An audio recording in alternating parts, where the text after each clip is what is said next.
ನಮಸ್ಕಾರ ವೀಕ್ಷಕರೇ. ವರಮಹಾಲಕ್ಷ್ಮಿ ಹಬ್ಬದ ಈ ಸುದಿನದಂದು ಜಿರಳೆಗಳಿಗೆ ವರ ಪ್ರಾಪ್ತಿಯಾಗಿದೆ. ರಾಜಸ್ಥಾನದಲ್ಲಿ ಹೆಂಗಸರು ಗ್ರಾಮಸ್ಥರೆಲ್ಲ ಸೇರಿ ಜಿರಳೆ ಗುಂಪನ್ನ ಅಟ್ಟಾಡಿಸಿ ಓಡಿಸಿದ್ದಾರೆ. ಇನ್ಸ್ಪೆಕ್ಷನ್ ಮಾಡ್ತೀನಿ ಅಂತ ಬಂದವರು ಕೊನೆಗೆ ಅಯ್ಯೋ ಅಮ್ಮ ಅಂತ ಓಡ್ತಾ ಇದ್ರೆ ಇಡೀ ದೇಶದಾದ್ಯಂತ ಈ ದೃಶ್ಯಗಳು ವೈರಲ್ ಆಗ್ತಾ ಇದೆ. ಆದ್ರೆ ಇಷ್ಟಕ್ಕೆ ಪಟ್ಟು ಬಿಡದೆ ಹಂಗಾಯ್ತು ಹಿಂಗಾಯ್ತು ನಾವು ಸುಮ್ಮನೆ ಬಿಡೋದಿಲ್ಲ, ನಮಗೆ ನ್ಯಾಯ ಬೇಕು, ಪ್ರಜಾಪ್ರಭುತ್ವಕ್ಕೆ ಧಕ್ಕೆ ಅನ್ನೋ ರಾಗ ಜಿರಳೆಗಳ ಕಡೆಯಿಂದ ಬರ್ತಾ ಇದ್ರೆ ಗ್ರಾಮಸ್ಥರು ಯಾವ ಕಾರಣಕ್ಕೆ ಇವರನ್ನ ಅಟ್ಟಾಡಿಸಿದ್ದು ಅನ್ನೋದನ್ನ ಮಾಧ್ಯಮದ ಮುಂದೆ ಬಂದು ಬಿಚ್ಚಿಡ್ತಾ ಇದ್ದಾರೆ. ಆದ್ರೆ ಇಲ್ಲಿ ಇನ್ನೊಂದು ಇಂಟ್ರೆಸ್ಟಿಂಗ್ ವಿಷಯ ಕೂಡ ಇದೆ. ಅದು ಜಿರಳೆಗಳು ಈ ಬಾರಿ ರಾಜಸ್ಥಾನದ ಎಜುಕೇಶನ್ ಮಿನಿಸ್ಟರ್ ಅನ್ನ ಟಾರ್ಗೆಟ್ ಮಾಡ್ತಾ ಇದ್ದಾರಾ ಅನ್ನೋದು. ಯಾವ ಕಾರಣಕ್ಕೆ ಮದನ್ ದಿಲಾವರ್ ಟಾರ್ಗೆಟ್ ಆದ್ರು ಅನ್ನೋದನ್ನ ನೋಡ್ತಾ ಹೋದ್ರೆ ಸ್ಫೋಟಕ ವಿಷಯ ಬೆಳಕಿಗೆ ಬರ್ತಾ ಇದೆ. ಇದೆಲ್ಲವನ್ನ ಒನ್ ಬೈ ಒನ್ ವಿವರಿಸ್ತಾ ಹೋಗ್ತೀವಿ. ಈ ವಿಡಿಯೋವನ್ನ ತಪ್ಪದೆ ಕೊನೆ ತನಕ ನೋಡಿ. ಅದಕ್ಕೂ ಮುನ್ನ ಮೀಡಿಯಾ ಮಾನ್ಸ್ಟರ್ ಚಾನಲ್ ಅನ್ನ ತಪ್ಪದೆ ಸಬ್ಸ್ಕ್ರೈಬ್ ಮಾಡಿ. ಎಸ್, ಮಾಡಬಾರದನ್ನ ಮಾಡಿದ್ರೆ ಆಗಬಾರದು ಆಗುತ್ತೆ ಅನ್ನೋ ಗಾದೆಯನ್ನ ಭಾರತೀಯರಿಗೆ ಆಗಾಗ ನೆನಪಿಸ್ತಾ ಇರ್ಬೇಕು ಅನ್ಸುತ್ತೆ. ಮಿತಿ ಮೀರಿ ವರ್ತಿಸಿದ್ರೆ ಏನಾಗುತ್ತೆ ಅನ್ನೋದಕ್ಕೆ ಈಗ ರಾಜಸ್ಥಾನದಲ್ಲಿ ಜಿರಳೆಗಳಿಗೆ ಆಗಿರೋದೇ ಬೆಸ್ಟ್ ಎಕ್ಸಾಂಪಲ್. ಇಷ್ಟು ದಿನ ಜನರು ಯಾಕೆ ಇವರು ಮಿತಿ ಮೀರಿ ಹೋಗ್ತಾ ಇದ್ದಾರೆ, ಸರ್ಕಾರ ಯಾಕೆ ಕ್ರಮ ಕೈಗೊಳ್ತಾ ಇಲ್ಲ, ಇವರೇನು ಮೇಲಿಂದ ಬಂದವರ, ಮೋದಿ ಅಮಿತ್ ಶಾ ಯಾಕೆ ಹಿಂದೇಟು ಹಾಕ್ತಾ ಇದ್ದಾರೆ ಅನ್ನೋ ಪ್ರಶ್ನೆಯನ್ನ ಕೇಳ್ತಾ ಇದ್ರು. ನೋಡುವಷ್ಟು ನೋಡಿ ಈಗ ಜನರೇ ರೊಚ್ಚಿಗೆದ್ದು ಜಿರಳೆಗಳನ್ನ ಬಡಿಯೋದಕ್ಕೆ ಆರಂಭಿಸಿದ್ದಾರೆ. ಇದು ಕೇವಲ ಇನ್ಸಿಡೆಂಟ್ ಆಗದೆ ಮುಂದಿನ ದಿನಗಳಲ್ಲಿ ಇದು ಬೇರೆ ಬೇರೆ ರೀತಿಯ ಸ್ವರೂಪ ಪಡೆಯೋ ಎಲ್ಲಾ ಲಕ್ಷಣಗಳು ಕಾಣಿಸ್ತಾ ಇದೆ. ಯಾವ ರೀತಿ ಅನ್ನೋದನ್ನ ತಿಳಿಸೋ ಮೊದಲು ರಾಜಸ್ಥಾನದಲ್ಲಿ ಜಿರಳೆಗಳಿಗೆ ಸಿಕ್ಕ ರಾಜ ಮರ್ಯಾದೆಯನ್ನ ಮೊದಲು ನೋಡ್ಕೊಂಡು ಬರೋಣ. ನಾವೇನ್ ಮಾಡಿದ್ರು ನಡೆಯುತ್ತೆ, ನಮ್ಮನ್ನ ಕೇಳೋರ್ ಯಾರು, ಯಾರಿಗೆ ಬೇಕಾದ್ರೂ ರಾಜೀನಾಮೆ ಕೊಡಿಸ್ತೀವಿ, ನಾವೇನ್ ದೇವ್ರಿಗಿಂತ ಕಮ್ಮಿನಾ ಅನ್ನೋ ಅಹಂಕಾರದಲ್ಲಿ ಒಂದಷ್ಟು ಜನರು ಓಡಾಡ್ತಾ ಇದ್ರು. ಅವರನ್ನ ಜಿರಳೆಗಳು ಅಂತ ಜನರು ಕರೀತಾ ಇದ್ರು. ಮುಖ್ಯ ಜಿರಳೆ ಅಭಿಜಿತ್ ದೀಪ್ಗೆ ಅಂಟಿಸಿದ ರೋಗ ಅನ್ನೋ ಹಾಗೆ ಒಂದರ ನಂತರ ಒಂದು ಜಿರಳೆಗಳು ಗುಂಪು ಕಟ್ಟಿಕೊಂಡು ಕಂಡ ಸ್ಕೂಲ್ಗಳಿಗೆ ನುಗ್ಗೋದು, ಪಾಠ ಮಾಡುವಾಗ ಡಿಸ್ಟರ್ಬ್ ಮಾಡೋದು, ಇದನ್ನೇ ಅಭ್ಯಾಸ ಮಾಡಿಕೊಂಡಿದ್ದವರು ರಾಜಸ್ಥಾನದ ರಾಜಧಾನಿ ಜೈಪುರಕ್ಕೆ ಎಂಟ್ರಿ ಕೊಟ್ಟಿದ್ದಾರೆ. ಅಲ್ಲೇ ರಾಮಪುರದ ಕನ್ವಾರ್ಪುರದಲ್ಲಿ ಪ್ರಾಥಮಿಕ ಶಾಲೆಯೊಂದಕ್ಕೆ ನುಗ್ಗೋದಕ್ಕೆ ಪ್ಲಾನ್ ಮಾಡಿದ್ದಾರೆ. ಮೊದಲೇ ಮಕ್ಕಳು ಕಳ್ಳರ ಕಾಟ ಜೋರಾಗಿರೋ ಹೊತ್ತಲ್ಲಿ ಈ ರೀತಿ ಕೆಲಸ ಕಾರ್ಯ ಇಲ್ಲದ ಜಿರಳೆಗಳು ಗುಂಪುಗೂಡಿ ಬಂದ್ರೆ ಪೋಷಕರಿಗೆ ಗ್ರಾಮಸ್ಥರಿಗೆ ಆತಂಕ ಆಗೋದು ಸಹಜವೇ. ಅದೇ ರೀತಿ ಜನರು ರೊಚ್ಚಿಗೆದ್ದು ಅಟ್ಟಾಡಿಸಿದ್ದಾರೆ. ಮೋದಿಯು ನಾವು ಹೇಳಿದಂತೆ ಕೇಳಬೇಕು ಅಂತ ವೀರಾವೇಶದಲ್ಲಿ ಬರ್ತಾ ಇದ್ದ ಜಿರಳೆಗಳಿಗೆ ಗ್ರಾಮಸ್ಥರ ಕೈಗೆ ಸಿಕ್ಕರೆ ಪೀಸ್ ಆಗ್ತೀವಿ ಅನ್ನೋದು ಖಾತ್ರಿಯಾಗಿದೆ.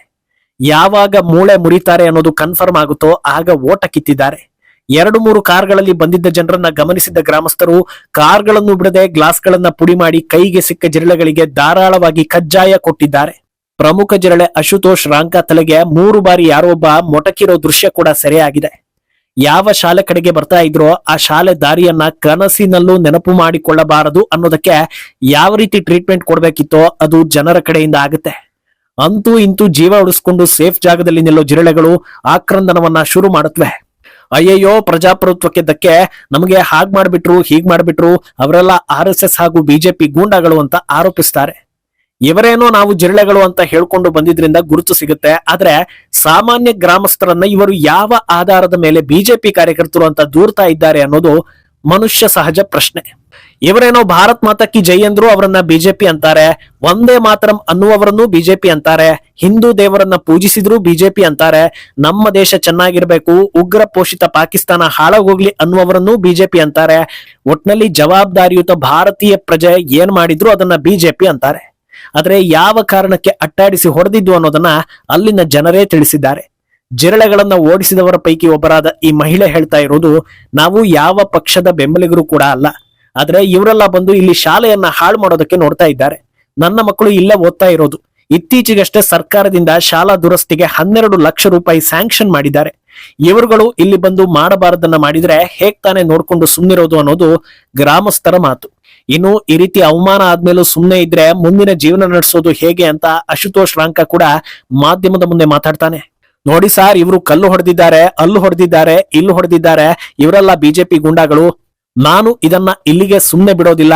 ಯಾರೆಲ್ಲ ಅಟ್ಯಾಕ್ ಮಾಡಿದ್ದಾರೋ ಅವರ ಮೇಲೆ ಆಕ್ಷನ್ ತಗೊಳ್ಬೇಕು, ಇಲ್ಲ ಅಂದ್ರೆ ನಾವು ಇಡೀ ರಾಜ್ಯದಾದ್ಯಂತ ಹೋರಾಟ ಮಾಡ್ತೀವಿ. ಈ ರಾಜ್ಯದ ಎಜುಕೇಶನ್ ಮಿನಿಸ್ಟರ್ ಮದನ್ ದಿಲಾವರ್ಗೆ ನಾನು ಒಂದು ಮಾತನ್ನ ಹೇಳ್ತೀನಿ, ಮುಂದಿನ 48 ಗಂಟೆ ನಿಮಗೆ ಟೈಮ್ ಕೊಡ್ತಾ ಇದ್ದೀನಿ, ಅಷ್ಟರ ಒಳಗೆ ಅಟ್ಯಾಕ್ ಮಾಡಿದವರನ್ನ ಅರೆಸ್ಟ್ ಮಾಡ್ಬೇಕು ಅಂತ ಗಡುವು ಕೊಟ್ಟಿದ್ದಾನೆ. ಇನ್ನೊಂದೆಡೆ ಮುಖ್ಯ ಜಿರಳೆ ಅಭಿಜಿತ್ ದೀಪ್ಗೆ ಕೂಡ ಟ್ವೀಟ್ ಮೂಲಕ ಈ ಘಟನೆಯನ್ನ ಖಂಡಿಸಿದ್ದಾನೆ.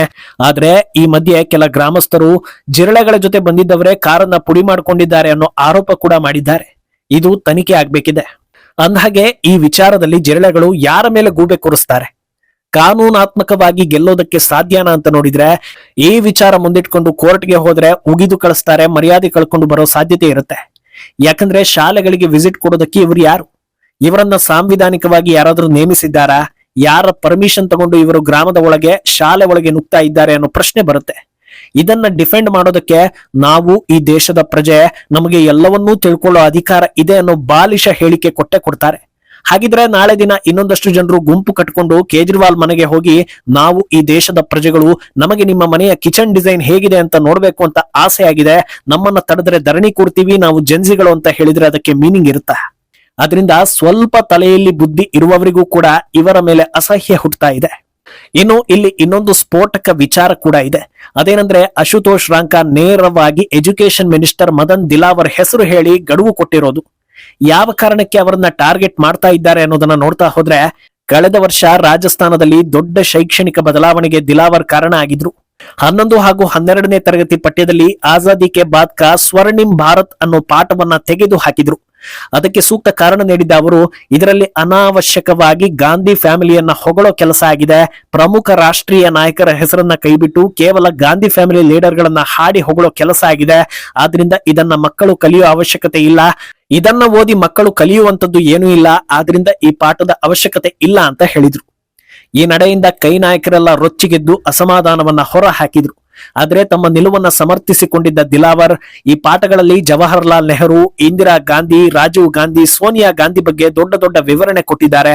ವಾಜಪೇಯಿ ಹಾಗೂ ಮೋದಿ ಬಗ್ಗೆ ಸ್ವಲ್ಪ ಬರ್ಕೊಂಡಿದ್ದಾರೆ. ಆದ್ರೆ ಲಾಲ್ ಬಹದ್ದೂರ್ ಶಾಸ್ತ್ರಿ, ಸರ್ದಾರ್ ವಲ್ಲಭಭಾಯ್ ಪಟೇಲ್, ಡಾಕ್ಟರ್ BR ಅಂಬೇಡ್ಕರ್ ಸೇರಿದಂತೆ ಹಲವರ ಹೆಸರು ಹಾಗೂ ಅವರ ಕೊಡುಗೆಗಳ ಬಗ್ಗೆ ಇಲ್ಲವೇ ಇಲ್ಲ. 2019ಕ್ಕೆ ಈ ಸಿಲೆಬಸ್ ಅಪ್ಗ್ರೇಡ್ ಆಗಿದೆ. ಆದ್ರೂ ಕೂಡ ಈ ಪಾಠದಲ್ಲಿ ಆರ್ಟಿಕಲ್ 370ರ ರದ್ದತಿ ಬಗ್ಗೆ ಸೇರಿಸಿಲ್ಲ. ಇದನ್ನ ಕಲಿಯೋ ಅವಶ್ಯಕತೆ ಮಕ್ಕಳಿಗೆ ಇಲ್ವೇ ಇಲ್ಲ ಅಂತ ಹೇಳಿದ್ರು. ಈ ಕಾರಣಕ್ಕೆ ಅವರನ್ನ ಟಾರ್ಗೆಟ್ ಮಾಡಲಾಯ್ತಾ ಅನ್ನೋ ಪ್ರಶ್ನೆ ಕೂಡ ಎದ್ದಿದೆ. ಯಾಕಂದ್ರೆ ಈ ಹಿಂದೆ ಧರ್ಮೇಂದ್ರ ಪ್ರಧಾನ್ ಟಾರ್ಗೆಟ್ ಆಗೋದಕ್ಕೆ ಅವರು ಮೊಘಲರ ವೈಭವೀಕರಣಕ್ಕೆ ಬ್ರೇಕ್ ಹಾಕಿದ್ರು ಅನ್ನೋದು ದೊಡ್ಡ ಸುದ್ದಿ ಆಗಿತ್ತು. ಈಗ ಪರ್ಟಿಕ್ಯುಲರ್ ಆಗಿ ಜಿರಳೆಗಳು ದಿಲಾವರ್ ಅವರನ್ನ ಟಾರ್ಗೆಟ್ ಮಾಡ್ತಾ ಇರುವಾಗ ಸಹಜವಾಗಿ ಈ ಅನುಮಾನ ಮೂಡ್ತಾ ಇದೆ. ಇನ್ನು ಈ ಘಟನೆ ಹೇಗೆ ಇಂಪ್ಯಾಕ್ಟ್ ಮಾಡುತ್ತೆ ಅನ್ನೋದು ಕೂಡ ಮುಖ್ಯವಾಗಿದೆ.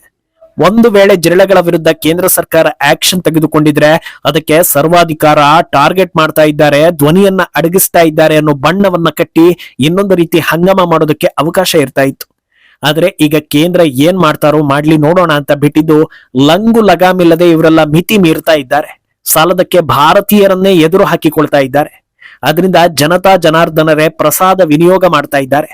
ಈ ಬಗ್ಗೆ ನಿಮ್ಮ ಅಭಿಪ್ರಾಯವನ್ನ ತಪ್ಪದೆ ಕಮೆಂಟ್ ಮೂಲಕ ತಿಳಿಸಿ.